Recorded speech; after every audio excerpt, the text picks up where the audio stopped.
What's going on, Cougar fans? Welcome to another week's edition of CUC Football Weekly. I'm Parker Kelly with the Cougar Sports Network, and I'm once again joined by head football coach Andy Lambert. Coach, happy Friday. Thank you for joining us. Thank you for having me. Well, we have a lot to talk about. Last week, the Cougars got their first win over the season, over Eureka College, 28-27.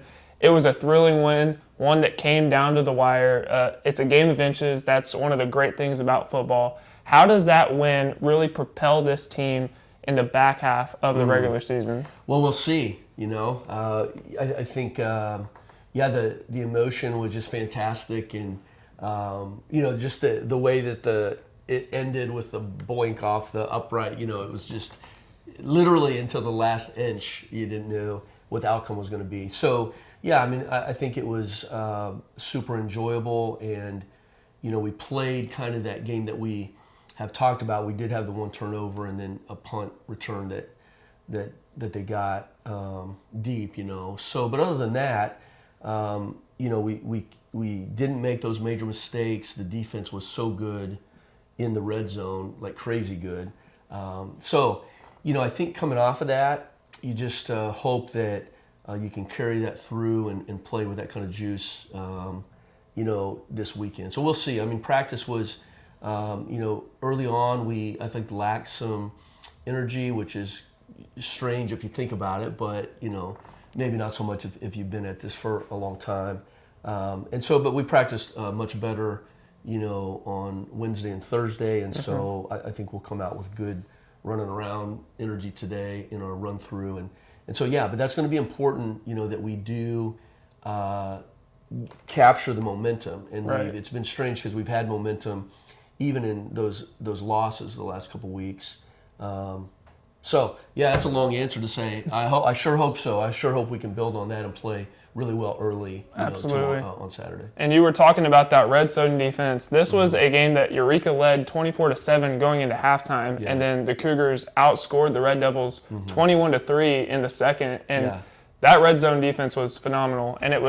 And the offense was led by Jacob Redmond, who had 3 touchdowns in the second half. Yeah. How would you describe your team's second half performance? Well, obviously the outcome of the performance was fantastic. I think one of the critical time frames was the second quarter, where our defense did, I think we went held them to a field goal, then we got a turnover, or we turned it over, we got a stop for no points, and then they missed a field goal in that stretch.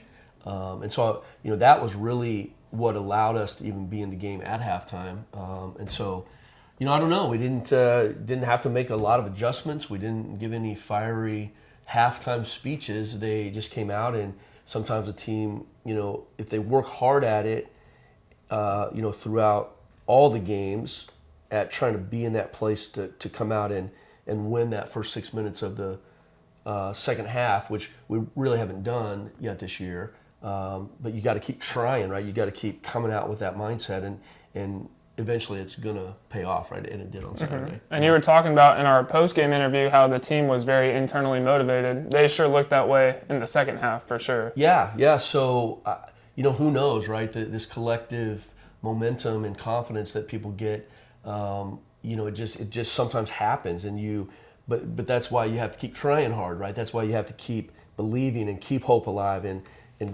stay bought in, because if you don't do that, then it never will, that momentum never will catch. Right. And but it really did. I mean, I think it's just crazy how breaks can motivate. And so that first drive of the second half, we ended up getting that play on fourth down. They jumped on that punt, right? And then they roughed Troy, the punter, but that extended the drive, and then we go ahead and score. But it was really good football. The second half, we played the best football that have since I've been here against a relatively good team.